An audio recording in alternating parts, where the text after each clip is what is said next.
हाय, good morning कंचन, good morning Deepali. थोड़ी देर wait करते हैं बाकी स्टूडेंट्स के ज्वाइन करने का, फिर अपन लोग स्टार्ट करेंगे।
ऑल राइट, आई थिंक, हाँ गुड, आई थिंक ऑलमोस्ट सब आ गए हैं। ग्रेट, ठीक है। सो आज का लेक्चर, आज का डिस्कशन स्टार्ट करते हैं। Good morning everyone. हम लोगों ने लास्ट क्लास में क्या पढ़ा था मैं एक बार इसका क्विक रिकैप बता देता हूँ। सो लास्ट क्लास में हम लोगों ने इलेक्ट्रोलिसिस के बारे में पढ़ा था एंड डिटेल्स में समझा था, and the main objective was to understand cathode and anode पर क्या रिएक्शन होगा, ठीक है, कौन से सब्सटेंस का डिपोजिशन या लिबरेशन होगा, ठीक है। तो उसके लिए मैंने आपको एक तरीका, एक अप्रोच बताया था, समझाया था, जिसमें मैंने एकदम सिंपल एग्जाम्पल से स्टार्ट करा था। अगर मोल्टन NaCl है और उसका इलेक्ट्रोलिसिस कर रहे हैं हम लोग, ठीक है, तो कैथोड जो कि नेगेटिवली चार्ज होगा, वहां पर कटायंस माइग्रेट करेंगे and they will undergo reduction, ठीक है, कैथोड पे रिडक्शन होता है। एनोड जो कि positive terminal of external battery से कनेक्टेड रहेगा, वहां पर ऑक्सीडेशन होगा, और वो पॉजिटिव टर्मिनल से कनेक्टेड है तो वहां पर क्या होगा, अनायंस माइग्रेट करेंगे एंड ओवरऑल एक रिएक्शन हो जाएगा, ठीक है। देन मैंने आपको बताया था अगर एक्वस सोल्यूशन रहेगा तो उस केस में देयर विल बी कंपटीशन, ठीक है, कटायंस और वाटर के बीच में कंपटीशन रहेगा कैथोड पे जाने के लिए, एंड अनायंस और वाटर में कंपटीशन रहेगा एनोड पे जाने के लिए,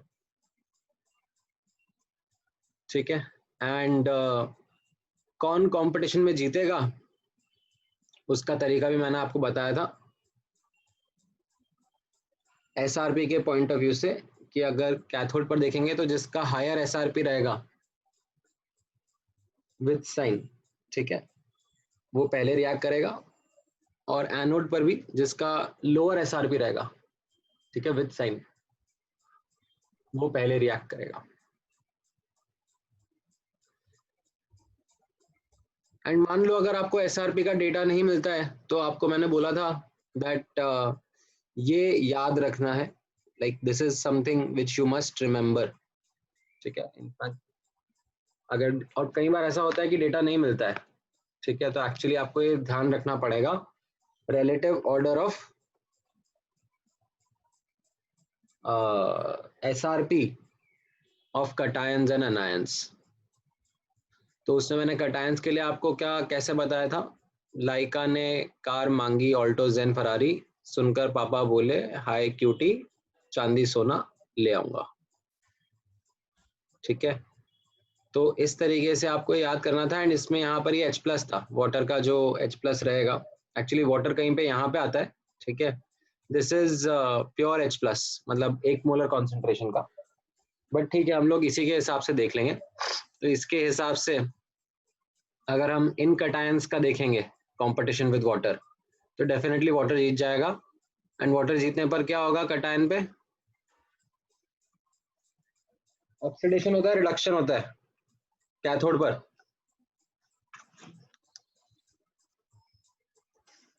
रिडक्शन रिडक्शन होगा। तो रिडक्शन की वजह से वाटर का क्या बनेगा,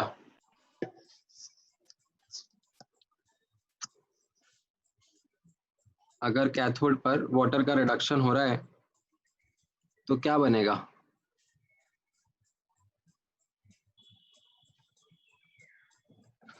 प्लस बनेगा।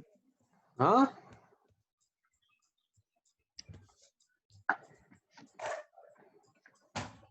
बताओ बताओ, देखो याद करने के लिए बोला था मैंने यहाँ पर, देखो यहाँ पर कैसा था, कैथोड पर कटायंस आते हैं ना, तो कैथोड पर रिडक्शन होना चाहिए, ठीक है। तो अगर वाटर का रहेगा तो यहाँ पर देखना ना, H2 गैस लिबरेट होगा। H2 गैस क्यों लिबरेट होगा, आप देखोगे तो यहाँ पर हाइड्रोजन +1 से 0 में जाएगा, ये इसका रिडक्शन होगा,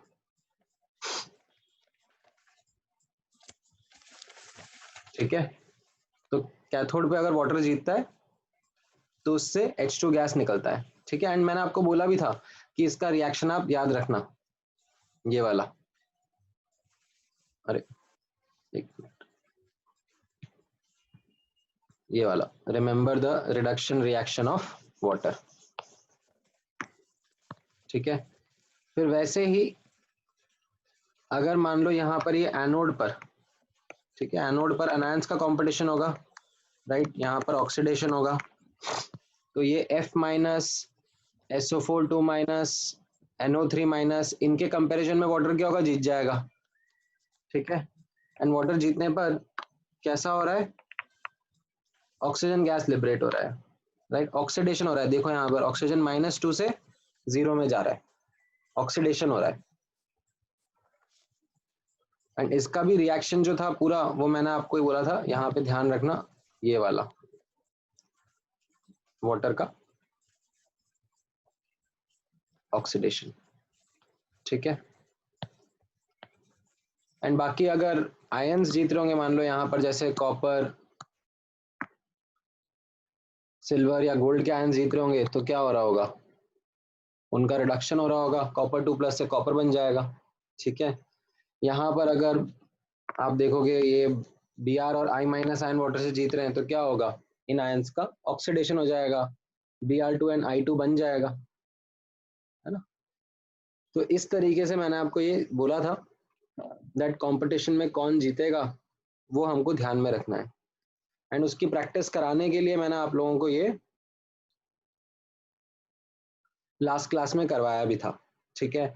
अब आप अगर नोटिस करोगे तो लास्ट क्लास में हम लोगों ने, इनफैक्ट आप लोगों ने ही ये टेबल मुझे भर के दिया था, ठीक है, मैं आपसे पूछ रहा था और आप लोग बता भी रहे थे, आप लोगों को समझ में भी आ रहा था, ठीक है।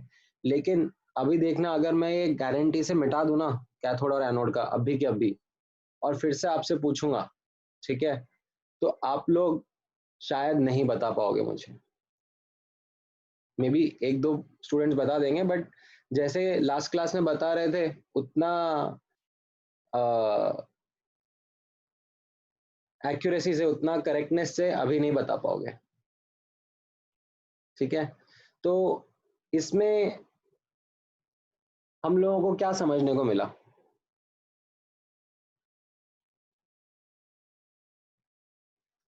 तो इसमें मैं आप लोगों को एक बहुत इंपॉर्टेंट बात बताना चाहूंगा। इसमें जो आप लोगों को समझने के लिए बात है वो ये है कि आप लोगों को इंटेलिजेंस का दिक्कत नहीं है, ऐसा नहीं है कि आप लोगों को चीजें समझ में नहीं आती है, अगर अच्छे से समझाया जाए तो आपको चीजें समझ में आ जाएंगी, लेकिन समझने के बाद में उसका रिवीजन करना और उसको खुद से प्रैक्टिस करना, वो डिफरेंशिएट करता है बिटवीन स्टूडेंट्स जिनका रैंक आता है वर्सेस जिनका रैंक नहीं आता है। और ये मेरा खुद का ऑब्जर्वेशन है भाई, मतलब क्या इंटेलिजेंस का इतना बड़ा फर्क नहीं होता, ठीक है। ऐसा थोड़ा ना है कि सिर्फ जो मतलब टॉप करते हैं एग्जामिनेशन, जिनकी अच्छी रैंक आती है, वही फ्यूचर में लाइफ में सक्सेसफुल बन पाते हैं। मतलब बहुत सारे ऐसे एग्जाम्पल है लोगों के, जिन लोगों को मतलब स्कूल में कभी अच्छे नंबर नहीं आए, फिर भी वो लाइफ में अभी बहुत सक्सेसफुल है, बहुत ऊंची ऊंची पोजीशंस पर है। क्यों? क्योंकि उनको कहीं ना कहीं जाके ये चीज समझ में आया कि हमारे अंदर पोटेंशियल तो है, बस हमें मेहनत करने की जरूरत है। तो आप लोगों को भी ये चीज समझनी चाहिए कि आपको मेहनत तो करनी ही पड़ेगी, ठीक है। आप मतलब हो सकता है कि आप में से कोई बहुत अच्छा सिंगर हो, ठीक है, जिसकी आवाज बहुत सुरीली हो, ठीक है। बड़े बड़े सिंगर जिनकी आवाज बहुत अच्छी होती है, वो भी दिन के 8-8 घंटा 10-10 घंटा रियाज करते हैं। ऐसा नहीं है ना कि वो बैठ गए कि भाई हमको तो भगवान ने टैलेंट दे दिया है, हमारी आवाज अच्छी है तो हम लोग अब मतलब एकदम लेजी होकर आसानी से काम चलाएंगे। भाई वो भी 10-10 घंटा रियाज करते हैं, छोटी से छोटी चीज को इम्प्रूव करने की कोशिश करते हैं। एंड वहीं पे कई बार ऐसे भी लोग होते हैं जिनकी आवाज अच्छी होती है, बट उन्होंने कभी उसमें मेहनत ही नहीं करी होती, कभी उसमें एफर्ट ही नहीं डाला होता है, वो बस अपने बाथरूम में गाते हैं और खुश रहते हैं अपनी नॉर्मल जिंदगी से। तो जो मैं बात बताना चाह रहा हूँ, क्योंकि मैं लास्ट क्लास में बहुत खुश था जब हम लोग ये टेबल बना रहे थे और आप लोग जिस तरीके से आंसर दे रहे थे, मुझे कॉन्फिडेंस आने लग गया था कि हाँ, आप लोगों को चीजें समझ में आती है, अच्छे से समझाया जाए, बताया जाए तो you guys will be able to do any task. बस रिवीजन वो है जो आपके हाथ में है, ठीक है, उसको रीसॉल्व करना, उसको रीप्रैक्टिस करना, उसमें कुछ डाउट आएगा, कुछ चीजें नहीं समझ में आएगी, उनको दोबारा समझना, ये सब आपके हाथ में है। और जो ये चीजें मेहनत कर लेता है, जो चीजें ये समझ लेता है, वो फिर डेफिनेटली अपने आप और चीजों में आगे बढ़ने लगता है, ठीक है। सो अभी इसी चीज के ऊपर, ठीक है, मैं आप लोगों को वापस से बोलूंगा प्रैक्टिस करने के लिए थ्रू सम क्वेश्चंस जो मैंने अभी यहाँ पे कॉपी पेस्ट करे हैं, ठीक है। तो मुझे ये 5th क्वेश्चन का आंसर चाहिए आप लोगों से, ठीक है, बेस्ड ऑन जो हम लोगों ने लास्ट क्लास में पढ़ा था।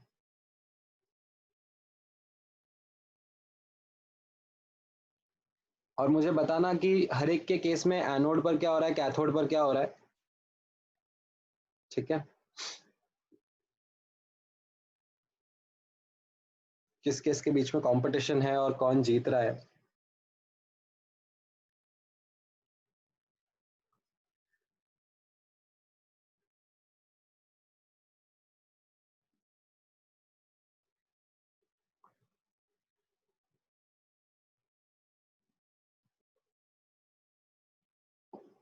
चाहिए तो पिछली क्लास का रिवीजन करो, ठीक है, एक बार देखो हम लोगों ने क्या किया था, कैसे किया था, एंड आंसर जरूर दो, ठीक है। ऐसा मत करो कि हाँ मतलब सर हैं सही बैठे हैं बता देंगे, बाद में रिवीजन कर लेंगे।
हाँ इसका वाटर के साथ में कंपटीशन होगा ना।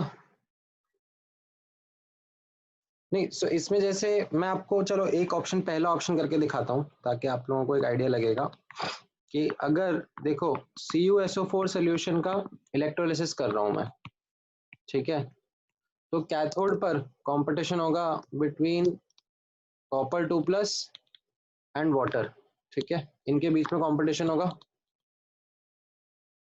एंड एनोड पर कंपटीशन होगा SO4 2- वर्सेस वाटर, राइट। इसमें अब कौन जीतेगा, ठीक है। सो मैंने आपको लास्ट क्लास में बताया था कि कॉपर 2+ और वाटर के बीच में कॉपर 2+ जीतेगा, यानी कि रिएक्शन क्या होगा, रिएक्शन हो जाएगा कॉपर 2+ एक्वस, ठीक है। आपको रिएक्शन नहीं भी लिखना है तो भी चलेगा, बट चलो लिख लेते हैं तो अपन लोगों के लिए बेटर है, ठीक है, आगे कैलकुलेशंस में बहुत काम आएगा, ठीक है। एंड सल्फेट और वाटर में कौन जीतता है, ये भी मैंने आपको लास्ट क्लास में बताया था, वाटर वाटर जीत, राइट। वाटर तो वाटर के ऑक्सीडेशन का रिएक्शन क्या होता है, H2O liquid will give you O2, ठीक है, ये ऑक्सीडेशन हो गया, -2 से 0 आएगा, ठीक है। अब अपन बाकी चीजों को बैलेंस कर लेते हैं। यहाँ पर ये 2 ऑक्सीजन राइट हैंड साइड में, तो 2 ऑक्सीजन लेफ्ट हैंड साइड में कर दिए। फिर यहाँ पे अब क्या करना पड़ेगा, 4H+ लगाना पड़ेगा एंड 4 इलेक्ट्रॉन लगाना पड़ेंगे, ठीक है। तो ये आपका कॉपर सल्फेट का हो गया। वहीं पर अगर कॉपर क्लोराइड सोल्यूशन रहा तो इसमें क्या रहेगा,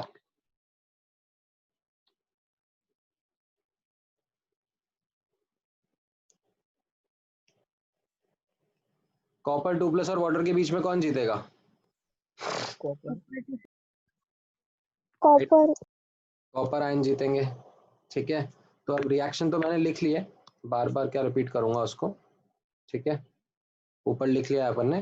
एंड क्लोराइड और वाटर के बीच में कौन जीतेगा, क्लोराइड क्लोराइड राइट। ये अपन ने लास्ट क्लास में डिस्कस किया था दैट ओवर वोल्टेज की वजह से क्लोराइड आयन जीतता है, ठीक है। तो इसका रिएक्शन लिख लेता हूं मैं, क्या होगा, Cl- से कहाँ चला जाएगा, Cl2 में, ठीक है, इसका ऑक्सीडेशन हो जाएगा ना, ये -1 से 0 में चला जाएगा, +2 इलेक्ट्रॉन, ठीक है। तो क्या मेरा ए ऑप्शन आंसर रहेगा, क्या हम इन दोनों के इलेक्ट्रोलिसिस को डिस्टिंग्विश कर पाएंगे, नो सर हाँ डिस्टिंग्विश कर पाएंगे ना, मतलब एक जगह पर ऑक्सीजन गैस निकल रहा है और एक जगह पर क्लोरीन गैस निकल रहा है, ठीक है। यहाँ कैथोड पर तो देखो, कैथोड पर तो सेम हो गया, कैथोड पर दोनों कॉपर का इलेक्ट्रोड, कैथोड कैथोड पर कॉपर डिपॉजिट हो रहा है, बट एनोड पर तो अलग अलग प्रोडक्ट है ना, तो हम लोग यहाँ पर डिस्टिंग्विश कर पाएंगे, ठीक है। क्वेश्चन में पूछा है कौन सा नहीं डिस्टिंग्विश कर पाएंगे, ठीक है, वो क्वेश्चन में पूछा है, तो हमारा ए ऑप्शन आंसर नहीं होगा, ठीक है। तो मैं यहाँ पर बोलूंगा कैन बी डिस्टिंग्विश्ड, क्यों, क्योंकि दोनों के केस में कुछ ना कुछ प्रोडक्ट अलग है, ठीक है, दोनों के केस में कुछ ना कुछ जो प्रोडक्ट है वो अलग है। अब मैं इसको डिस्टिंग्विश कर पाऊंगा, ठीक है। इसी तरीके से अब आप मुझे बी ऑप्शन भी आंसर करके बताओ, ठीक है, मैं इनको नीचे कर देता हूँ। बी ऑप्शन के बारे में सोच के बताओ क्या होगा,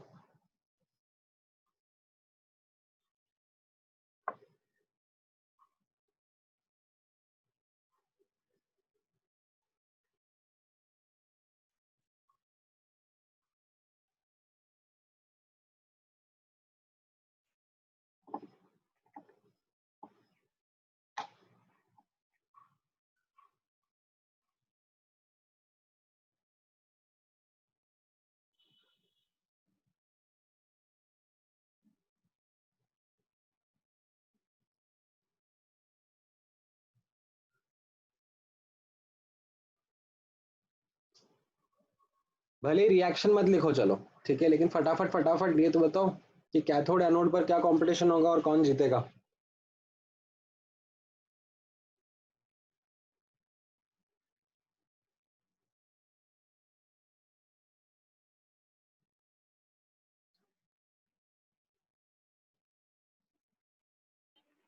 सर हाँ बोलो। KCl में कैथोड पे वाटर जीतेगा। बिल्कुल सही। और एनोड पर? और anode Cl minus. Cl minus, right. Cl minus versus H2 है और Cl जीतेगा, Cl माइनस जीतेगा, ठीक है, एकदम सही। और फिर Ki में? कैथोड पे वाटर जीतेगा। वही सेम हो गया एकदम, ठीक है, बिल्कुल सही। एनोड पे iodine iodine minus, I minus. I minus जीतेगा, ठीक है। तो हम लोग यहाँ पर भी डिस्टिंग्विश कर सकते हैं, ठीक है, यहाँ पर भी डिस्टिंग्विश हो जाएगा, ठीक है। यहाँ पर जब I2 गैस निकलेगी तो वो कैसे वायलेट कलर की होगी, ठीक है, यहाँ पर I2 गैस, और ऊपर Cl2 गैस जो निकलेगी वो तो कलरलेस होगी, ठीक है। तो हम तो बिना कोई केमिकल टेस्ट करे बस देख के भी बता पाएंगे कि अरे ये तो अलग अलग है, ठीक है। चाहिए तो इनके रिएक्शन भी आप लोग लिखना, ठीक है, मैंने अभी रिएक्शन नहीं लिखे हैं यहाँ पर। जैसे कैथोड पे अगर वाटर का रिएक्शन लिखूंगा तो क्या होगा, वाटर का रिडक्शन होता है, तो यहाँ पर H2O से बनेगा H2, ठीक है, वाटर का रिडक्शन। ये रिएक्शन मैंने याद रखने को बोला था आपको, +1 से ये 0 बनेगा, है ना। और बाकी इसकी बैलेंसिंग कर देंगे तो ये ऐसा 2OH माइनस एक्वस बन जाएगा, ठीक है। एंड यहाँ पर अगर आप Cl माइनस का ऑक्सीडेशन देखोगे ये बनेगा, ठीक है।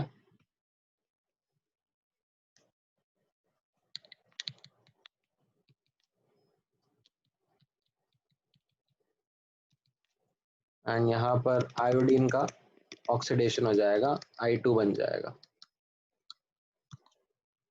ठीक है। अच्छा, सी ऑप्शन में AgNO3 और copper nitrate, AgNO3 solution and copper nitrate.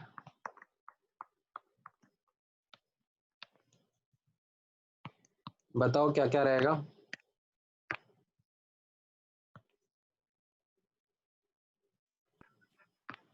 Cathode पर किस किस के बीच में कंपटीशन Ag रहेगा? जीतेगा। Ag प्लस और वाटर में, एंड बहुत ही बढ़िया Ag Ag जीतेगा, एकदम सही। और एनोड पर वाटर वाटर जीतेगा, NO3 माइनस और वाटर में, एकदम बढ़िया, ठीक है। यहाँ पर कैथोड और एनोड पर, राइट, कैथोड में क्या रहेगा, कॉपर 2 प्लस वर्सेज H2O, कौन जीतेगा? अभी थोड़ी देर पहले आपने देखा था कॉपर 2 प्लस जीतेगा, एंड NO3 माइनस और H2O के बीच में आपने बताया मुझे अभी H2 जीत जाएगा। तो यहाँ पर अगेन क्या होगा, कैन बी डिस्टिंग्विश्ड। कैसे? क्यों? क्योंकि दोनों में कैथोड पे अलग अलग मेटल डिपॉजिट हो रहा है, ठीक है। आप देखोगे तो कैथोड पे सिल्वर डिपॉजिट हो रहा होगा, तो वो शाइनी शाइनी दिखेगा वहां पर, क्योंकि सिल्वर शाइनी होता है, ठीक है। और कॉपर नाइट्रेट के सोल्यूशन में कॉपर डिपॉजिट हो रहा होगा, ठीक है। कॉपर कैसा होता है, रेडिश कलर का होता है,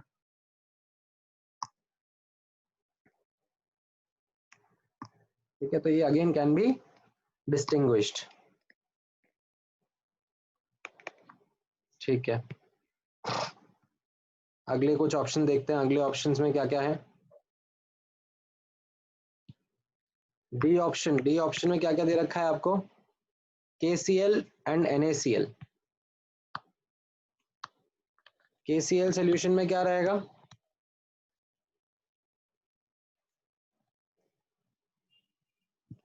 कैथोड पर K प्लस और H2O के कंपटीशन में कौन जीतेगा? कैथोड पे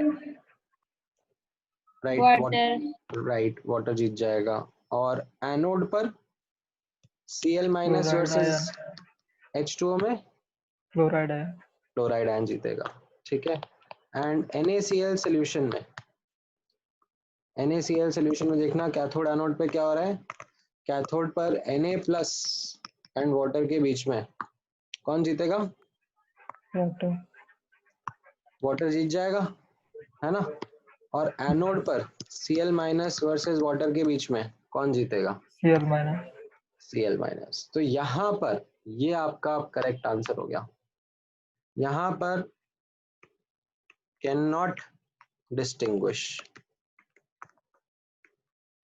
दिख रहा है अब आपको, दोनों के केस में सेम ही प्रोडक्ट्स आ रहे हैं इलेक्ट्रोड्स पर, तो मैं नहीं बता पाऊंगा कि कौन सा NaCl सोल्यूशन है, कौन सा KCl सोल्यूशन है। समझ में आया?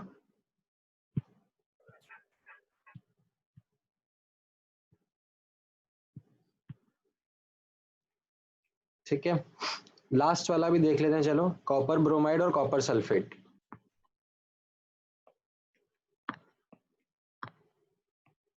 ठीक है, ये भी एक लास्ट CuBr2 सोल्यूशन। इसमें देखो कैथोड पर क्या होगा और एनोड पर क्या होगा, और copper sulphate solution. Copper sulphate का तो हम लोग अभी थोड़ी देर पहले बता चुके हैं।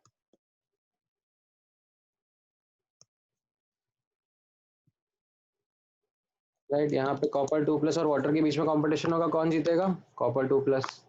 Right, and Br minus versus water के बीच का कंपटीशन होगा, कौन जीतेगा, Br ब्रोमाइड है। minus, ठीक है, इसी तरीके से कॉपर सल्फेट में कॉपर 2 प्लस वर्सेस वाटर का रहेगा, तो कौन जीतेगा, copper 2 plus. And sulphate versus H2O में कौन जीत जाएगा, water, वाटर। तो यहाँ पे भी डिस्टिंग्विश कर सकते हैं, कैन बी डिस्टिंग्विश्ड। ठीक है, ब्रोमीन गैस निकलेगी, ब्राउनिश ब्राउनिश कलर का उसका रहता है आई थिंक, ब्रोमीन गैस का। एक बार मुझे भी कंफर्म करना पड़ेगा, बट हाँ I think so. Otherwise chemical test से तो हम लोग डिफरेंशिएट कर ही सकते हैं, यहाँ पे अलग अलग प्रोडक्ट निकलेंगे। ठीक है, सो आई थिंक एक क्विक रिवीजन हो गया आपका, जो अपन ने लास्ट क्लास में पढ़ा था कि कटायन अनायन में कौन जीतता है। ठीक है, सो गुड, अच्छे से आपने आंसर दिया। ठीक है,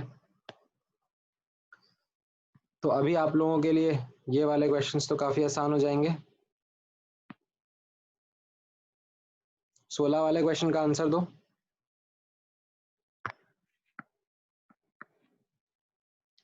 मैग्नीशियम सल्फेट का इलेक्ट्रोलिसिस हो रहा है।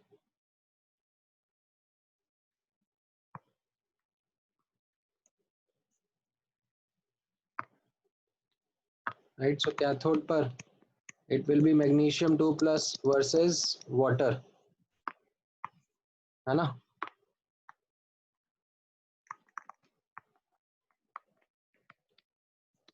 तो कौन जीतने वाला है, water, हाँ अंजलि आपका आंसर सही है।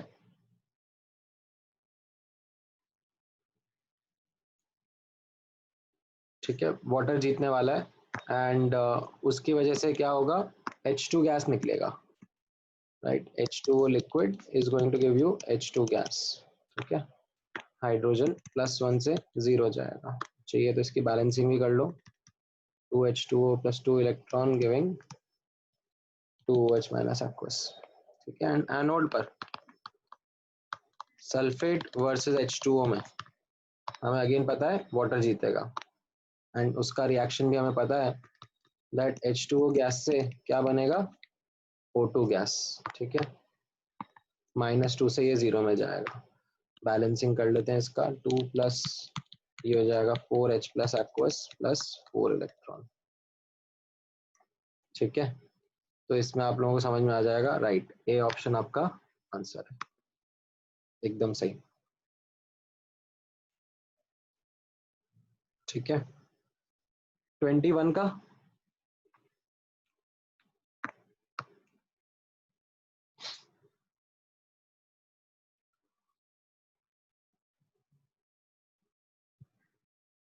हाँ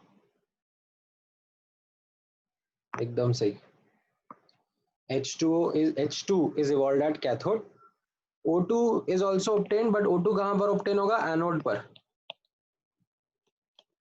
है ना? ठीक है, गुड। सो आई थिंक अब आप, मेरे को लग रहा है आपको इलेक्ट्रोलिसिस का आइडिया लग गया है कि अगर हम लोग इनर्ट इलेक्ट्रोड्स को यूज करके, ठीक है, इनर्ट इलेक्ट्रोड्स को यूज करके हमारा क्वेश्चन सॉल्व कर रहे हैं, तो अब हम क्लियरली आंसर कर पा रहे हैं। ठीक है, ग्रेट। अच्छा, अब लास्ट क्लास में ही मैंने क्या आपको हाँ, मैंने आपको ये भी बता दिया था कि अगर हमारे पास में एक्टिव इलेक्ट्रोड्स रहेंगे, ठीक है, एक्टिव इलेक्ट्रोड्स रहेंगे, तो उनके केस में क्या होता है कि वो भी फिर कंपटीशन में आ जाते हैं। ठीक है, ये एक क्रूशियल एग्जांपल था जो मैंने लास्ट क्लास में आपको बताया था एंड में, कि अगर अभी ऊपर वाले जो हमने सारे एनालिसिस करे थे वो कैसे थे? इनर्ट इलेक्ट्रोड को लेकर, ठीक है, तो इलेक्ट्रोड का हमने पार्टिसिपेशन देखा ही नहीं।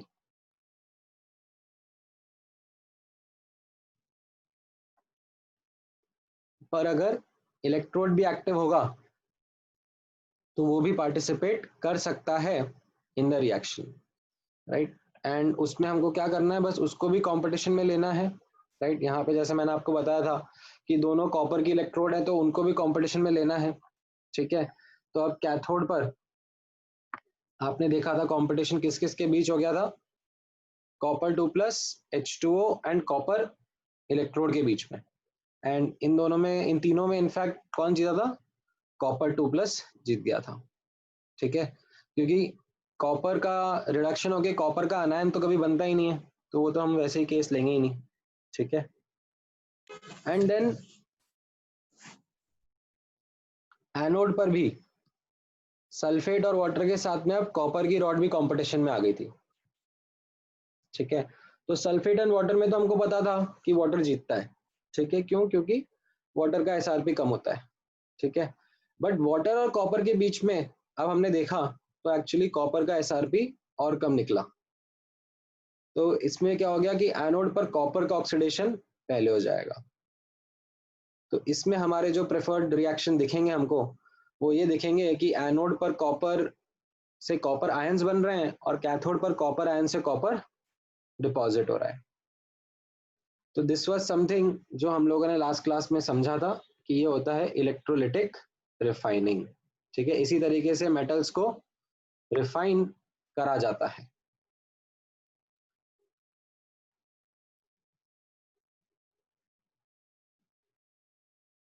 ठीक है, इसी के ऊपर मान लो, चलो मैं आपको एक सवाल पूछूंगा, ठीक है, तो मुझे बताना कैसे हम लोग आगे बढ़ेंगे।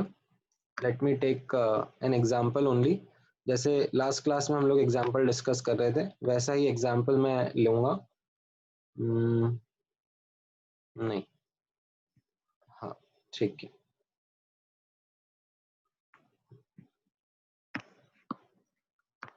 सो यहाँ पर एग्जाम्पल देखना,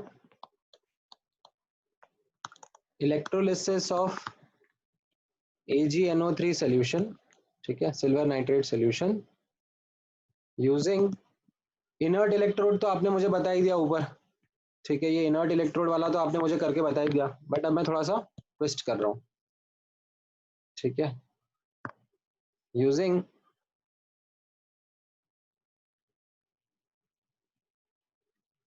copper cathode and silver anode, ठीक है, कॉपर कैथोड है और सिल्वर एनोड है, ठीक है। तो ये आपका सेटअप हो गया।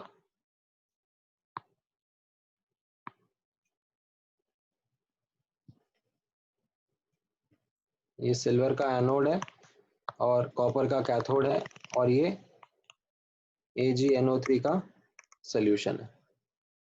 तो बताओ मुझे कैथोड पर और एनोड पर क्या रिएक्शंस होने का कंपटीशन रहेगा और कौन जीतेगा, ठीक है। एंड आप चाहिए तो अपनी जो टेबल है उससे एसआरपी वैल्यूज वगैरह भी देख लो, ठीक है। यहाँ पर कैथोड पे चलो मैं थोड़ा सा हेल्प कर देता हूँ, या आप भी मुझे बताओ चलो कैथोड पे किस किस का कंपटीशन होगा। Ag और water. देखो Ag प्लस, ठीक है, मुझे पूरा पूरा बताना, ठीक है। Ag प्लस आयन का वर्सेस Water. वाटर वर्सेस, अब क्योंकि यहाँ पर कॉपर की इलेक्ट्रोड है, ठीक है, तो मुझे कॉपर को भी लिख लेना चाहिए, ठीक है, इनर्ट इलेक्ट्रोड नहीं है। तो यहाँ पर कंपटीशन में Ag plus aqueous plus electron giving Ag solid, ठीक है, water 2H2O liquid plus 2 electron is giving H2 gas plus 2 OH minus, ठीक है, and copper solid plus electron forming copper anion, ये तो होने नहीं वाला, ठीक है, तो इसको तो मैं रिजेक्ट कर देता हूँ। इन दोनों में कौन जीतता है, वाटर और Water. राइट, वाटर जीत जाता है, ठीक है। सो ये हम लोगों को कैथोड वाला मैटर सॉल्व हो गया। एनोड पर क्या क्या रहेगा competition, NO3 minus versus H2O versus, अभी क्या है, इलेक्ट्रोड भी एक्टिव है ना।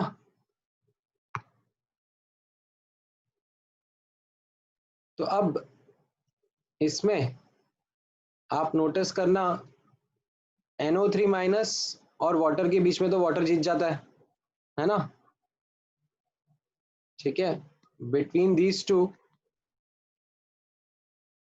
वाटर विंस, ठीक है, बट वाटर और Ag के बीच में कौन जीतेगा, Water.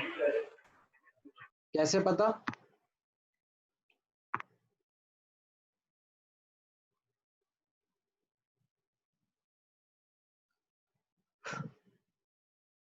देखो यहां पर एनोड वाला रिएक्शन हो रहा है, ठीक है, तो यहां पर SRP का डेटा आपको देखना पड़ेगा, ठीक है। यहां पर कैथोड के कंपैरिजन में अलग चीज हो रही है, देखना यहां पर जो वाटर का रिएक्शन है वो होगा 2H2O लिक्विड, ठीक है, is giving O2 gas plus 4H plus aqueous plus 4 electron, ठीक है। आप इसका SRP निकालोगे, ठीक है, तो ये आएगा प्लस 1.23 वोल्ट, ठीक है। यहाँ पर अगर आप SRP निकाल रहे थे ना, तो यहाँ पर SRP आ रहा था प्लस 0.8 वोल्ट, एंड ये वाला जो रिएक्शन था इसका आ रहा था माइनस 0.83 वोल्ट, ठीक है। चाहिए तो मैं दिखाऊं वो टेबल आपको वापस से, आप लोग देखोगे NCERT, हाँ, अरे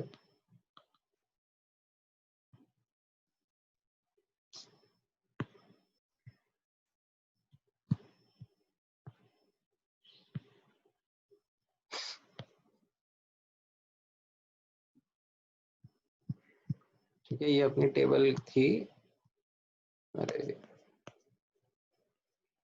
हाँ, ठीक है, ये टेबल में आप देखोगे तो ये वाला जो है ये वाटर के रिडक्शन का हो गया, ठीक है। H2O plus 2 electron is giving H2 plus 2H minus, ये माइनस 0.83 था, ठीक है, ये वाटर के रिडक्शन का था, इसलिए मैंने यहाँ पर ये वाटर के रिडक्शन का माइनस 0.83 लिख के दिया आपको, ठीक है, SRP। अब वाटर के ऑक्सीडेशन का तो अलग रहेगा ना, वाटर के ऑक्सीडेशन का आप देखोगे तो ये ऊपर वाला यहाँ पर ये वाटर के ऑक्सीडेशन वाला है, ठीक है। H2O is giving O2 plus 4H plus plus 4 electron, ठीक है, और इसका SRP प्लस 1.23 वोल्ट है, ठीक है। तो इसका एसआरपी प्लस 1.23 वोल्ट है। और एजी का अगर आप देखोगे, एजी का अपन ने कैसा बताया, एजी का ऑक्सीडेशन होगा और इसका एसआरपी ये आप लोगों ने देखा हुआ है, ये और ये वाला सेम ही चीज है, ठीक है। तो एसआरपी इज इसका प्लस 0.8 वोल्ट, ठीक है। तो अब इन दोनों के बीच में कौन जीतेगा? यहाँ कैथोड पर मंत्रा होता था हायर एसआरपी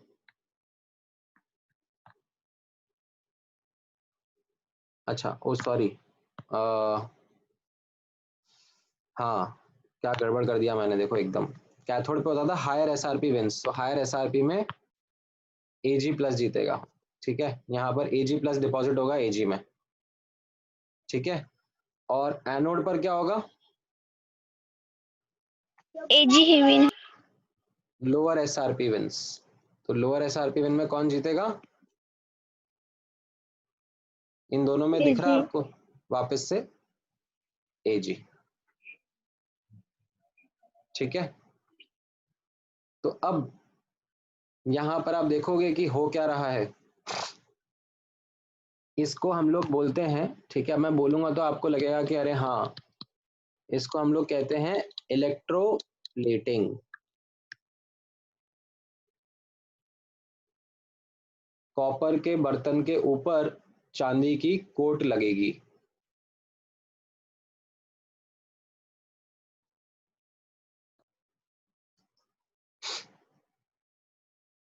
ठीक है। तो ये भी एक बहुत कॉमन एप्लीकेशन है, ठीक है। कॉपर आपने कैथोड पे लगा दिया, तो आपके पास मान लो कॉपर का ग्लास है, ठीक है, उसको आपने यहाँ पे कैथोड पे लगा दिया और एनोड पर सिल्वर लगा दिया, ठीक है। तो क्या होगा, और सोल्यूशन में भी आपको सिल्वर नाइट्रेट का सोल्यूशन लेना पड़ेगा। तो यहाँ पर क्या हो रहा है, जो सोल्यूशन से सिल्वर आयन आ रहे हैं वो कॉपर के ग्लास के ऊपर डिपॉजिट हो जाएंगे और एनोड पर जो सिल्वर रखा हुआ है वो सोल्यूशन में आता रहेगा, ठीक है।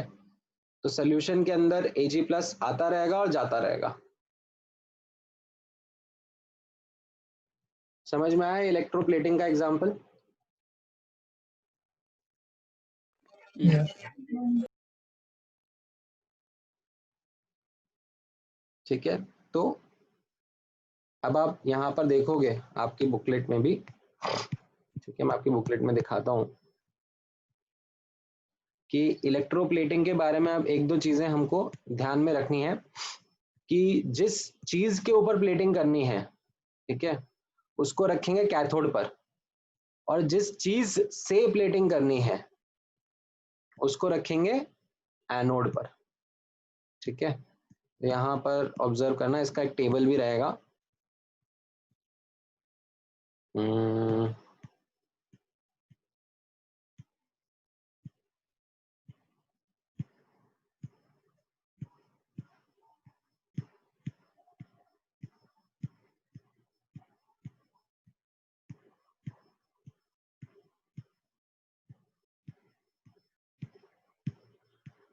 हम्म, ये देख रहे हो, तो जिस चीज के ऊपर प्लेटिंग करनी है, ठीक है, तो वो ऑब्जेक्ट कहां पर रहेगा, वो कैथोड क्या? पे रहेगा। और जिस चीज से प्लेटिंग करनी है वो कहां पर रहेगा, एनोड पर, एनोड पे। ठीक है। और इलेक्ट्रोलाइट जो होगा वो एक ऐसा सोल्यूशन होगा जिसमें जिस चीज से प्लेटिंग कर रही है उसके आयंस होने चाहिए। तो मान लो कॉपर से प्लेटिंग करनी है अपने को, तो कॉपर के आयंस होने चाहिए। सिल्वर से प्लेटिंग करनी है तो सिल्वर के आयंस होने चाहिए, ठीक है। निकल से प्लेटिंग करनी है तो निकल के आयंस होने चाहिए। गोल्ड से प्लेटिंग करनी है तो गोल्ड के आयंस होने चाहिए, ठीक है। जिंक से प्लेटिंग करनी है तो जिंक के आयंस होने चाहिए, ठीक है। तो ये आपका एक इंपॉर्टेंट अंडरस्टैंडिंग हो गई इलेक्ट्रोप्लेटिंग के ऊपर, ठीक है। तो इसको मैं उठा के वहां पे नोट्स में आपके डाल देता हूँ,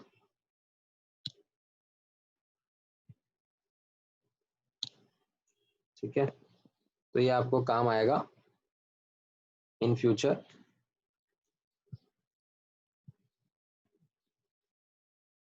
कि अगर मुझे इलेक्ट्रोप्लेटिंग करनी है तो जो ऑब्जेक्ट रहेगा वो तो कैथोड पे रहेगा और जिससे प्लेटिंग करनी है वो एनोड पे रहेगा।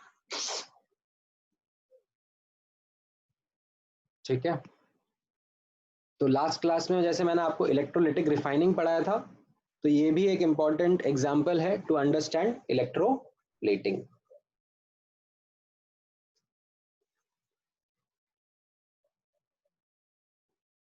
ठीक है,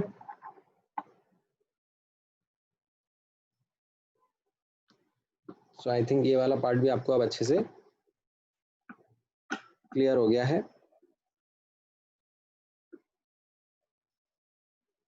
अब हम लोग इलेक्ट्रोलिसिस में प्रोडक्ट क्या बनेंगे उसका आइडिया लगा चुके हैं। ठीक है, अब हमें कैलकुलेशन पार्ट पे आना चाहिए। ठीक है, जैसे आप यहाँ पे देखोगे बुकलेट में भी इसके नीचे ये देखो लिखा हुआ है। ठीक है, कि कितनी थिकनेस की कोटिंग लगानी है, उसके लिए कितना करंट, कितने टाइम तक, ये सब कैलकुलेशन करना पड़ेगा। ठीक है, कि कितने टाइम तक हमें इलेक्ट्रोलिसिस करना चाहिए, वो सब चीज़ों का अब मैं आप लोगों को आइडिया दूंगा। ठीक है, तो जैसा आपको याद हो तो मैंने लास्ट टू लास्ट क्लास में, ठीक है, जब हम लोग इलेक्ट्रोलिसिस स्टार्ट कर रहे थे तब मैंने आपको बोला था कि हमारे एनालिसिस के दो हिस्से रहेंगे। एक तो रहेगा कि प्रोडक्ट क्या बनेगा। ठीक है, अब एक बार हमें ये समझ में आ जाता है प्रोडक्ट क्या बनेगा, तो अब कितना क्वांटिटी में बनेगा, कितने टाइम में बनेगा, वो सारा कैलकुलेशन अब मैं आपको कराऊंगा थ्रू फैराडेज लॉ। ठीक है, तो आसान है, काफी आसान से लॉज हैं ये। इनमें बहुत आपने मोल कंसेप्ट पढ़ा हुआ है तो उसको बस वही कहेंगे आप लोग, मोल कंसेप्ट ही लगाना है। ठीक है, all right, so now let me put the heading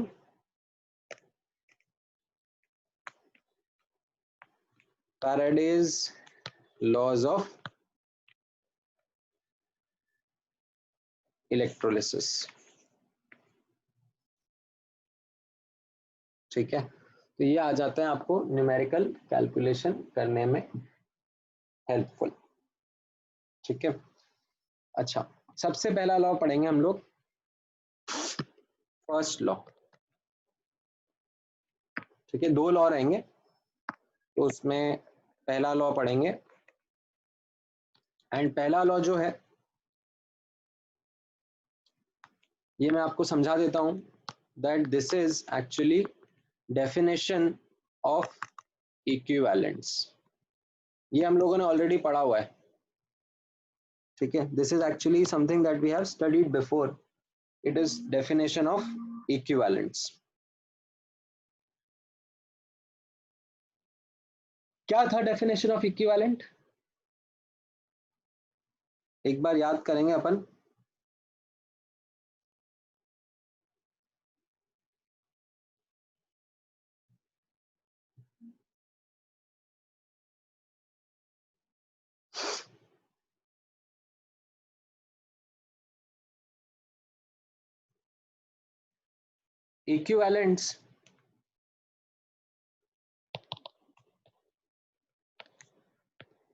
equivalents was equal to moles into n factor. क्या ये याद है आप लोगों को?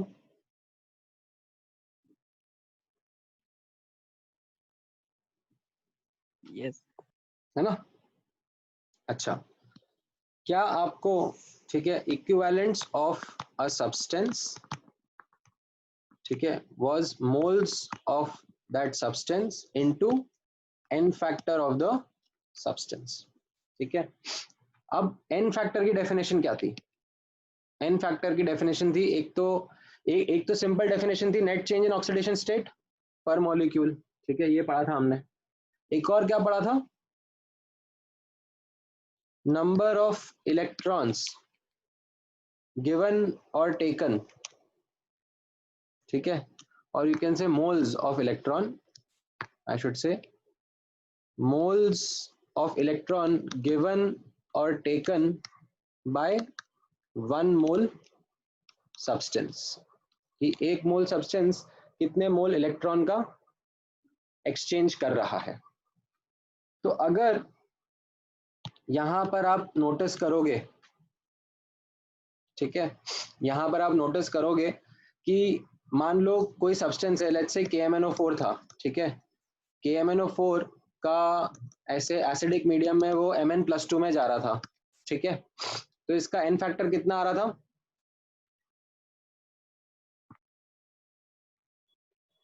बताओ, 5. 5. है ना, n फैक्टर 5 आ रहा था। तो उसका मतलब क्या हो गया था कि अगर KMnO4 का 1 मोल रिएक्ट करेगा तो वो 5 मोल इलेक्ट्रॉन देगा, ठीक है, ये n फैक्टर का मतलब हो गया था कि 1 मोल सब्सटेंस से 5 मोल इलेक्ट्रॉन निकलेंगे, ठीक है।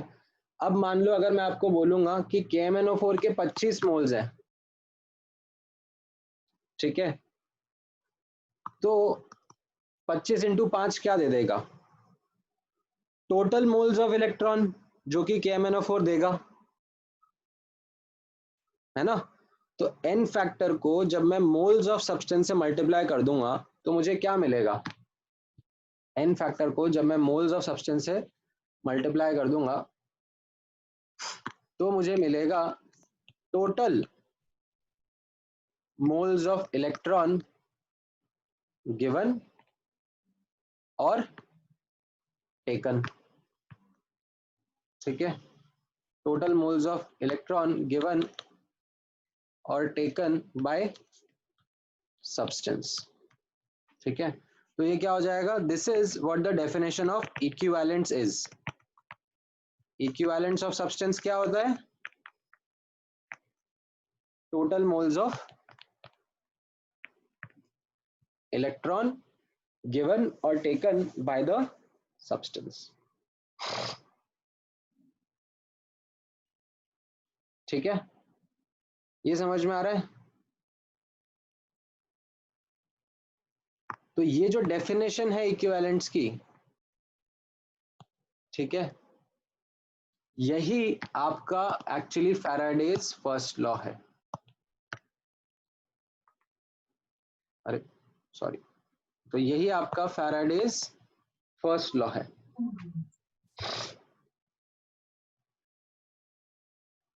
इसी को अब जब हम लोग फॉर्मूला के तरीके से लिखेंगे तो ऑब्जर्व करना कैसे लिखेंगे,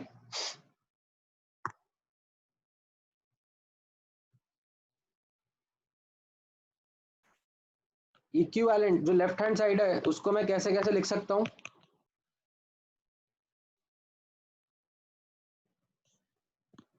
ठीक है, लेफ्ट हैंड साइड को लिखने के मेरे पास बहुत सारे तरीके हैं, ठीक है। इक्विवेलेंट को मैं कैसे लिख सकता हूं, मास अपॉन इक्विवेलेंट वेट, ठीक है, ऐसे भी लिख सकता हूं, या फिर मोल्स इनटू n फैक्टर, ऐसे भी लिख सकता हूं, ठीक है, या फिर मैं और कैसे लिख सकता हूं, कुछ मोलारिटी के टर्म में भी पढ़ा था ना अपन ने, कैसे पढ़ा था, N1 M1 V1, या फिर N into V, normality into volume, ये याद है, N stands for n factor, ठीक है, capital M stands for molarity, capital N stands for normality, ठीक है, V stands for volume of solution, right, ऐसे लिख सकते हैं डिपेंडिंग अपॉन कैसे भी डेटा मुझे दिया हो। ये याद है कि नहीं याद है, Yes, sir. याद है सर। है ना, ये अपन ने रिडॉक्स रिएक्शन चैप्टर में पढ़ा था, वॉल्यूमेट्रिक चैप्टर में पढ़ा था, ठीक है। और राइट हैंड साइड को अब देखो, मैं राइट हैंड साइड को कैसे लिख सकता हूं, ठीक है, जो राइट हैंड साइड पर है टोटल मोल्स ऑफ इलेक्ट्रॉन, ठीक है, उनको मैं कैसे लिख सकता हूं, वो रहेंगे, अब यहां पर ऑब्जर्व करना, अगर मान लो मैं आपको ये बोल दूंगा कि charge of 1 mole of electron, ठीक है, charge of 1 mole of electron is called as 1 faraday, ठीक है। अगर मैं आपको एक नई चीज सिखा रहा हूं कि 1 मोल इलेक्ट्रॉन का चार्ज 1 फैराडे होता है, तो यहां पर अगर मैं चार्ज इन फैराडे लिख दूंगा, ठीक है, मान लो 10 फैराडे चार्ज हो गया, तो कितने मोल्स ऑफ इलेक्ट्रॉन रहेंगे? वो 10 मोल्स ऑफ इलेक्ट्रॉन के बराबर रहेगा, है ना? Yes, yes. तो या तो मैं इसको चार्ज इन फैराडे लिख सकता हूँ, क्यू इन फैराडे बोलते हैं इसको हम लोग, या फिर यहां पर नोटिस करना, अगर अपन कूलम में जाएंगे, ठीक है, charge of 1 mole of electron जो होता है, ठीक है, वो होता है 96500 कूलम, ठीक है, COLOUMB। कूलम की डेफिनेशन स्पेलिंग यही होती है ना, कूलम कूलम, ठीक है, याद नहीं है मेरे को, एक बार हो सकता है गड़बड़ लिखा हो, थोड़ा गलत ही लग रहा है। कूलम की डेफिनेशन आती है क्या, स्पेलिंग आती है किसी को? अरे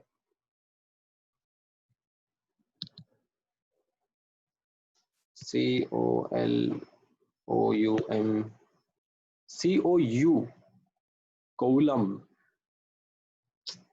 क्या यार, मेरी इंग्लिश बहुत वीक हो गई है।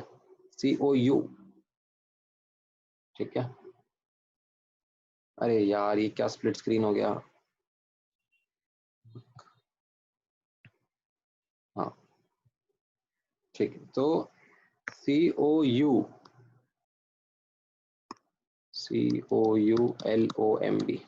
कूलम, ठीक है।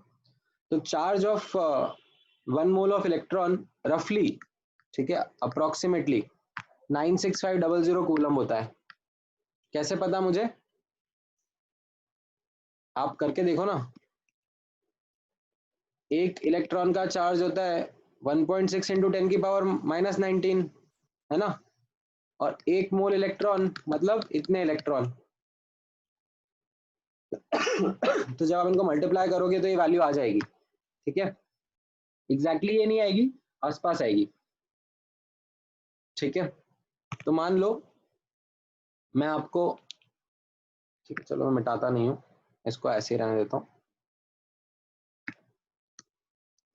मान लो मैंने आपको ये बता दिया कि charge of 1 mole of electron इतना कूलम है, ठीक है। तो अगर मान लो मैं आपको चार्ज इन कूलम दे दूं, ठीक है, अगर मैं आपको चार्ज इन कूलम दे दूं,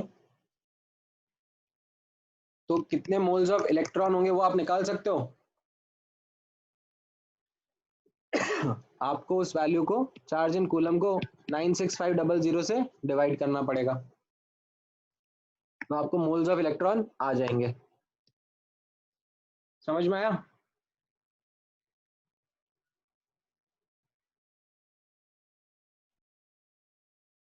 charge of 1 mole of electron होता है 96500 कूलम, ठीक है। कल को मान लो मैं आपको बोलूंगा कि मेरे पास में 10 की पावर 6 कूलम का चार्ज मैंने पास करा, ठीक है, तो कितने मोल इलेक्ट्रॉन एक्चुअली होंगे? तो आप क्या बोलोगे? 10 की पावर 6 अपॉन 96500, इतने मोल्स ऑफ इलेक्ट्रॉन पास करे हैं, है कि नहीं? Yes. Yes. तो यहां पर जो मोल्स ऑफ इलेक्ट्रॉन है, मैं उनको, ठीक है, जो ये मोल्स ऑफ इलेक्ट्रॉन है, ठीक है, इनको मैं ऐसे लिख सकता हूं, या तो चार्ज इन फैराडे, या फिर लिख सकता हूं चार्ज इन कूलम अपॉन 96500, या फिर यहां पर आप ऑब्जर्व करना, चार्ज क्या होता है? Charge is current into time, है कि नहीं? ये पढ़ा है कि नहीं पढ़ा है? Yes. ये तो अपने जूनियर क्लास में ही पढ़ा होगा। Charge is current into time, so इसको मैं I इंटू टी लिख सकता हूँ, ठीक है। I स्टैंड्स फॉर करंट, ठीक है। करंट किस यूनिट में? Ampere. एम्पेयर की यूनिट में। और टाइम किस यूनिट में? Second. सेकेंड्स में, ऐसा यूनिट में, ठीक है। सो IT अपॉन 96500, ऐसे भी लिख सकता हूँ। सो अब मुझे क्वेश्चन में जैसा भी डेटा मिलेगा, ठीक है, मैं प्रैक्टिस कराता हूँ आपको। क्वेश्चन में मुझे जैसा भी डेटा मिलेगा, मुझे ये फॉर्मूला यूज करने से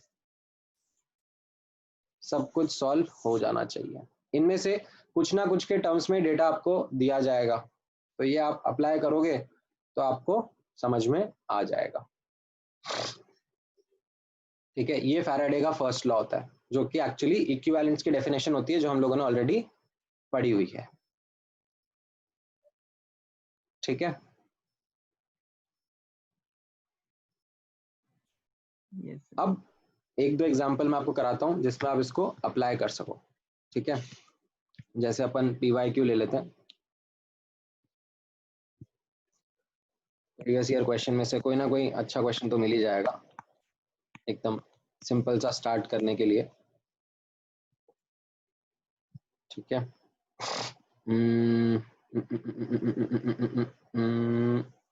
परफेक्ट, ये पहला क्वेश्चन ही देख लो, चलो। एकदम सरल, सिंपल, आसान।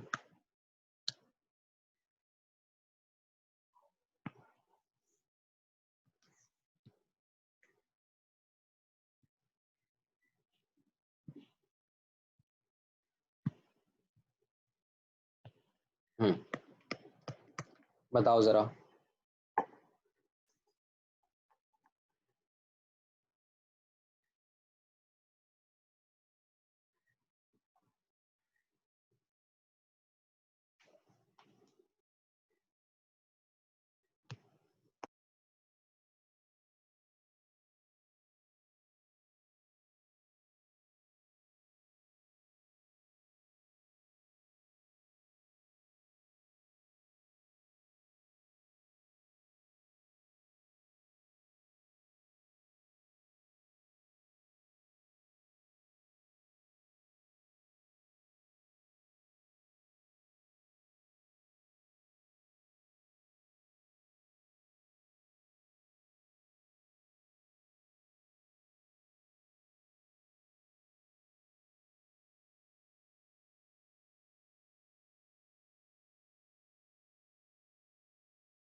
क्या आंसर लिखा आप लोगों ने?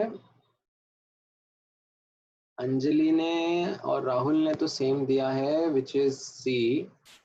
विशाल ने दिया है ए। ओके, विशाल आपका आंसर सही है।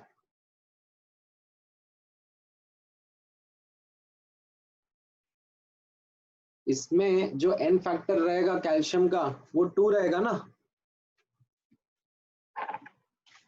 देखो ना क्या रहेगा यहाँ पर। मेरा फर्स्ट लॉ रहेगा दैट इक्विवेलेंट ऑफ कैल्शियम, ठीक है, will be equal to charge in faraday, ठीक है। अब लेफ्ट हैंड साइड को मैं कैसे लिखूं? मैं लिख सकता हूं मोल्स इनटू एन फैक्टर, ऐसे लिख सकता हूं, ठीक है। राइट हैंड साइड तो मुझे निकालना ही है। अब मोल्स कितने रहेंगे? 10/40, ठीक है। एन फैक्टर कितना होगा कैल्शियम का? 2 रहेगा ना, क्यों? क्योंकि कैल्शियम 2+ से कैल्शियम डिपॉजिट हो रहा होगा ना। तो आप देख सकते हो यहाँ पर +2 से ये 0 जा रहा है, तो इसके लिए एन फैक्टर 2 रहेगा। तो मेरा आंसर क्या आ जाएगा? 0.5 फैरेड। ठीक है, चलो पहला एग्जाम्पल था ये तो, ठीक है। पर हाँ, अब आई थिंक आप लोगों को एक आइडिया लग रहा है। एक और एग्जाम्पल कराता हूँ।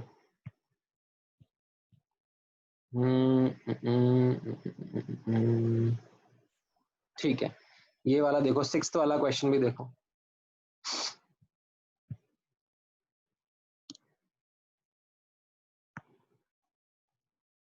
ठीक है, इसमें थोड़ा सा कैलकुलेशन करना पड़ सकता है, तो पेन चलाना, कैलकुलेशन करना।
क्या आया answer?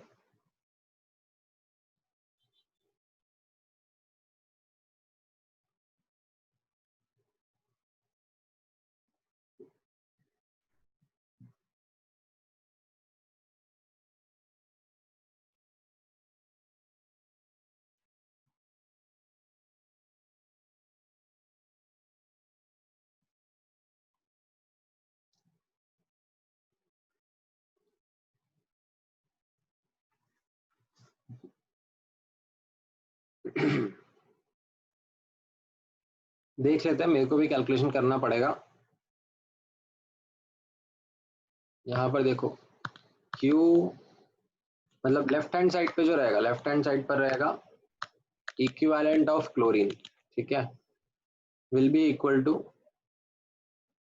Number of moles of electron. अब मैं राइट हैंड साइड पे क्या लिखूं? क्योंकि यहाँ पर आप देख लो, एक करंट दिया जा रहा है, टाइम पूछा जा रहा है, तो मुझे कौन सा तरीका लिखना चाहिए, कौन सा फॉर्मूला लिखना चाहिए राइट हैंड साइड के लिए? IT/9650।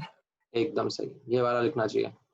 और यहाँ पर मैं लिख दूंगा equivalent of chlorine will be moles of Cl2 into उसका n फैक्टर। ठीक है, अब n फैक्टर ऑफ मोल्स दिया हुआ है आपको, मोल्स दिया हुआ है 0.1, n फैक्टर कितना होगा जरा सोच के बताओ। Cl माइनस से Cl2 बन रहा है ना। ठीक है, यहाँ पर ट्रिक है थोड़ा सा। ठीक है, ये चीजों को आपको ध्यान में रखना है। यहाँ पर आप देखोगे तो क्लोरीन -1 से 0 जा रहा है। ठीक है, पर इसका एन फैक्टर पूछा जा रहा है यहाँ पर, एन फैक्टर ऑफ Cl2। ठीक है, तो Cl2 के अंदर कितने क्लोरीन के एटम है, 2 क्लोरीन के एटम है और एक का चेंज हो रहा है, तो एन फैक्टर 2 रहेगा ना। अगर मैं आपसे Cl माइनस आयन का एन फैक्टर पूछता तो आप बोलते 1, क्योंकि एक एटम में एक का ही चेंज आ रहा है। ठीक है, बट Cl2 का मैंने पूछा है। Cl2 में कैसा है, यहाँ पर एक मॉलिक्यूल में 2 एटम है और 2 एटम में हर एटम एक एक का चेंज कर रहा है, तो उसका एन फैक्टर 2 लिखना पड़ेगा ना। ये चीज समझ में आई कि नहीं आई, यहाँ पर ये कैच था। ठीक है, आई थिंक अंजलि आपने ये केयरलेस मिस्टेक करी है।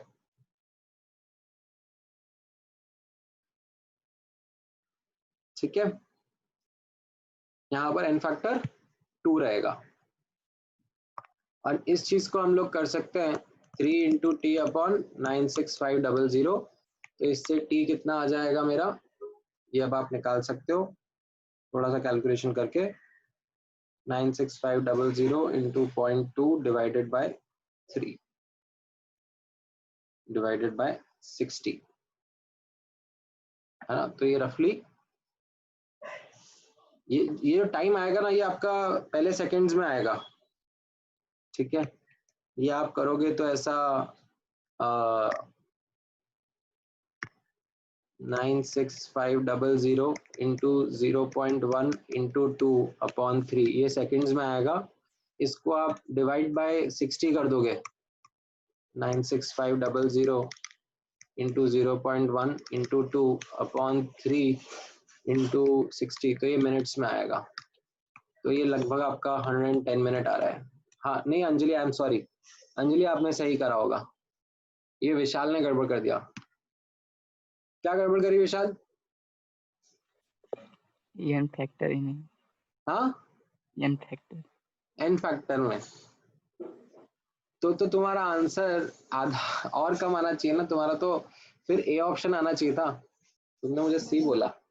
सर वो 9650 वो भी नहीं लिया, अच्छा, फॉर्मूला ही गलत कैलकुलेशन डाल दिया। में गड़बड़ कर दिया तुम्हारी वजह से, मैंने अंजलि को बोल दिया उसका गलत है, उसने इनफैक्ट करेक्ट आंसर दिया था अंजलि ने।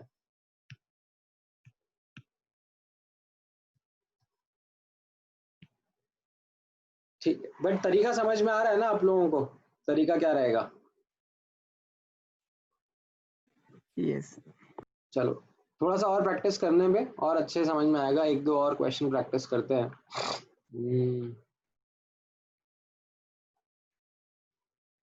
चलो ये 8th वाला कर लो, ये 8th वाला भी एकदम, ये तो डेफिनेशन ही है जो मैंने आपको अभी बताया उसका।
ऑल राइट, सो काफ़ी बच्चों ने आंसर दे दिया सी ऑप्शन। हाँ, आई थिंक मुझे लग रहा है कि आप लोगों को समझ में आ गया ये।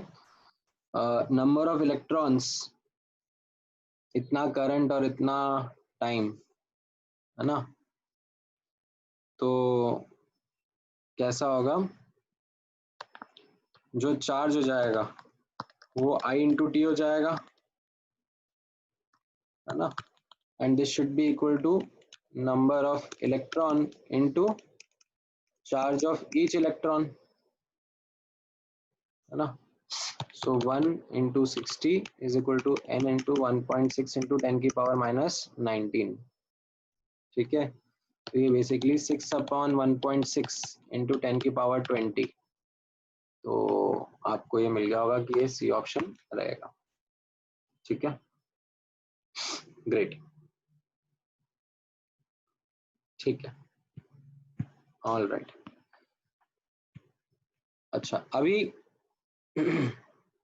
आई थिंक आप लोगों को ये समझ में आने लग गया है किस तरीके से फैराडेज लॉ को यूज करना है। ठीक है, सिंपल है, स्ट्रेट फॉरवर्ड है। अब इसमें मैं आपको फैराडेज सेकंड लॉ भी बता देता हूँ। फैराडेज सेकंड लॉ क्या रहेगा, एंड फैराडे सेकंड लॉ भी डिफिकल्ट नहीं है, फैराडे का सेकंड लॉ भी सिंपल ही है। एक मिनट रुको यार, तो वो तो भगान दो।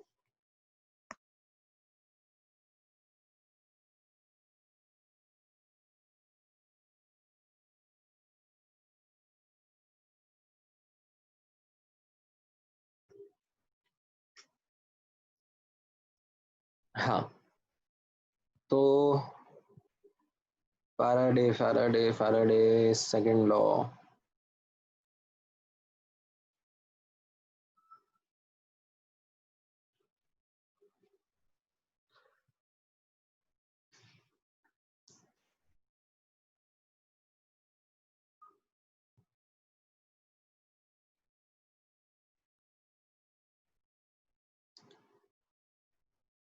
हाँ विशाल, एक्चुअली था या थी बोलना चाहिए मुझे, अब नहीं रही।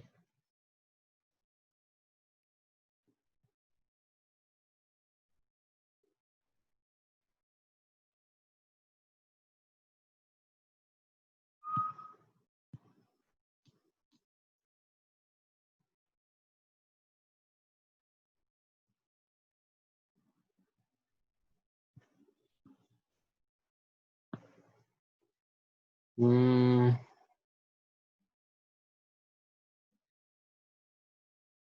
ठीक है, चलो मैं पहले आपको फैराडेज सेकंड लॉ समझा देता हूँ।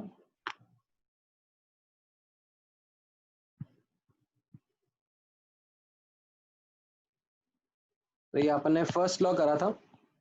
ठीक है, इसके ऊपर मैंने 2-3 क्वेश्चन आपको, थोड़े से और क्वेश्चन मैं दूंगा प्रैक्टिस करने के लिए, पर सेकंड लॉ भी समझ लो आप। सेकंड लॉ और भी आसान है। Second law is law of chemical equivalence. ठीक है, ये लॉ ऑफ केमिकल इक्विवेलेंस क्या था,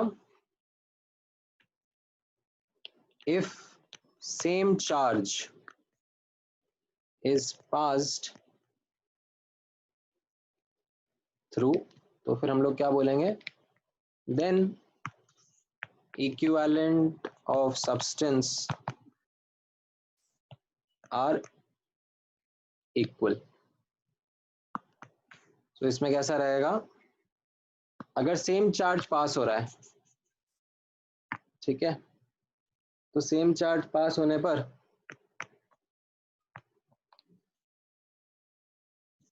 क्योंकि इक्विवेलेंट ऑफ, मान लो कैथोड पर एक सब्सटेंस है, ठीक है, और एनोड पर एक सब्सटेंस है, ठीक है, या मान लो कोई दूसरे सेल में भी है जिसमें सेम चार्ज पास हो रहा है, ठीक है, तो उसके केस में क्या होगा, दोनों सब्सटेंस के इक्विवेलेंट को हम लोग इक्वेट कर सकते हैं।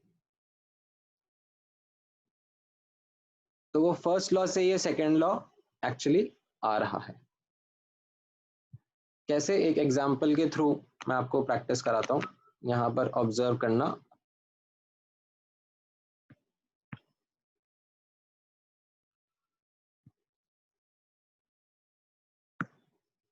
हाँ,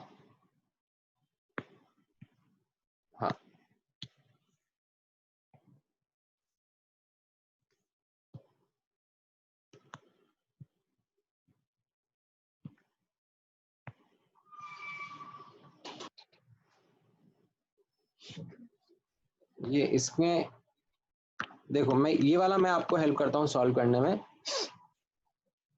देखो, इसमें आपको बोला जा रहा है कि एक जगह पर एल्यूमिनियम है, ठीक है, और उसका कुछ अमाउंट डिपॉजिट हो रहा है, ठीक है, and same quantity of charge use करके, ठीक है, कहीं पर हाइड्रोजन गैस लिबरेट कर रहे हैं फ्रॉम H+ आयंस, ठीक है। तो अब क्योंकि यहाँ पर सेम चार्ज है, तो मैं क्या लिख सकता हूँ, equivalent of aluminium should be equal to equivalent of H2, ठीक है। So moles of aluminium into n factor of aluminium should be equal to moles of H2 into n factor of H2, ठीक है। अब अगर यहाँ पर आप n factor देखोगे तो एल्यूमिनियम का कितना आ रहा है n फैक्टर, एल्यूमिनियम 3+ से डिपॉजिट हो रहा है, ठीक है, तो यहाँ पर n फैक्टर का वैल्यू एक्चुअली इसका 3 आ जाएगा, ठीक है। वहीं पर आप हाइड्रोजन के लिए देखोगे तो हाइड्रोजन के लिए क्या लिखा आ रहा है कि H2 गैस प्रोड्यूस हो रहा है कहाँ से, H+ आयन से, H+ आयन से H2 गैस प्रोड्यूस हो रहा है।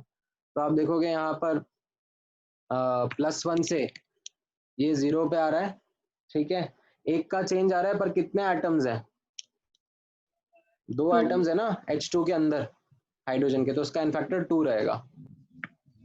तो Yes, sir. ये वॉल्यूम अपॉन 22.4 लिख सकते हैं अपॉन मोल्स को, ठीक है, वॉल्यूम इन लीटर्स अपॉन 22.4, और मोल्स ऑफ एल्यूमिनियम क्या रहेंगे, आपको दिया हुआ है मास 4.5 ग्राम, तो mass divide by atomic mass, ये आपके मोल्स हो जाएंगे, ठीक है। तो इससे अब आप करोगे तो आपको वॉल्यूम का वैल्यू आ जाएगा, ठीक है। तो ये आ जाएगा 1/6 और 1/6 और 1/4, 1/4, 22.4 डिवाइड बाय 4 कितना हो जाएगा, 5.6। ये डी ऑप्शन बन जाएगा आपका आंसर, ठीक है। तो ये आपका फैराडे सेकंड लॉ हो जाता है बेसिकली, इक्विवेलेंट इक्वेट कर देना, ठीक है। एक दो एग्जांपल मैं आपसे करवाता हूँ, आप लोग करके बताओ मुझे। ठीक है, जैसे ये 37th वाला है,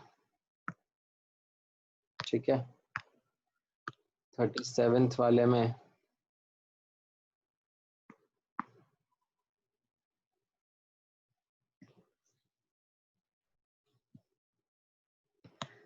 आप लोग ट्राई करो।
आंसर चेक करूं मैं?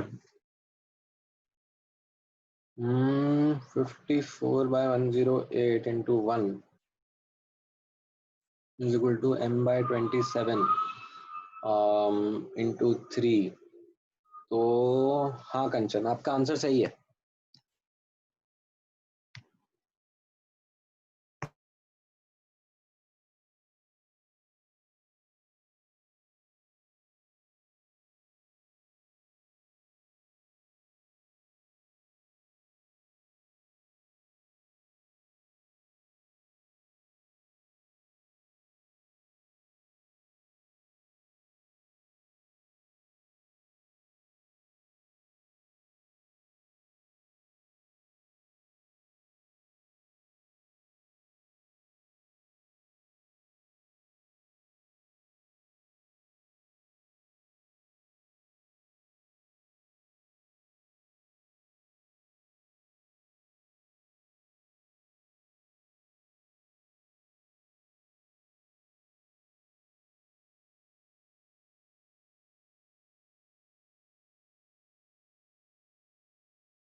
राइट।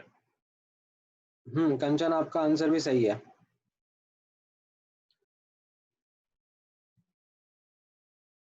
ये आर्यन कौन है? आर्यन, आप इस बैच के हो या जूनियर बैच के हो?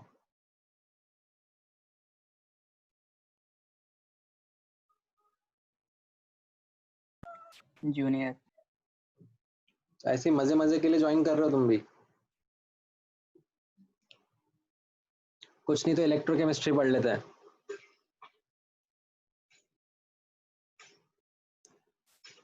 कौन से बैच से हो तुम? चेंबूर के?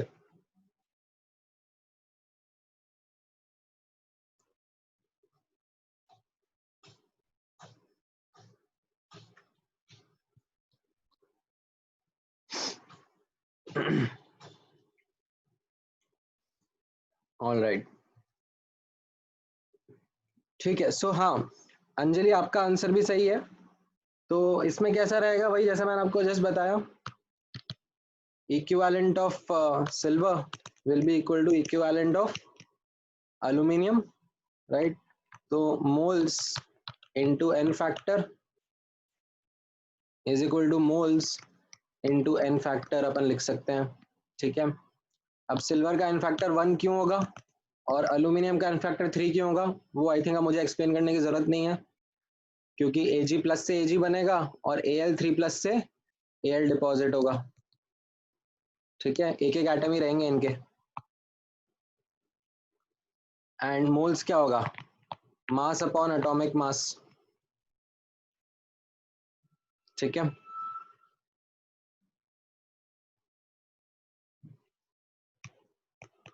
तो इसको आप सॉल्व करोगे तो आपका m का वैल्यू 4.5 ग्राम्स आ जाएगा,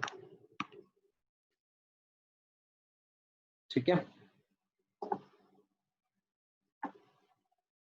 ग्रेट। सो आई थिंक आज के लिए इतना डिस्कशन काफी है, ठीक है। हम लोगों ने Faraday's first law as well as second law पढ़ लिया है, समझ लिया है।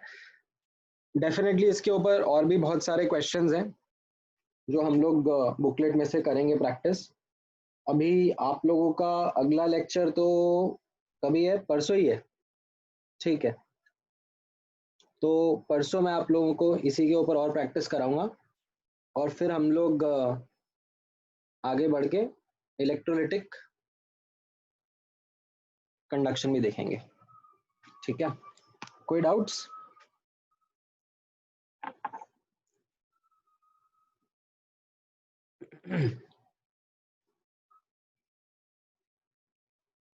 ठीक है, तो फिर हम लोग आज का लेक्चर क्लोज करते हैं।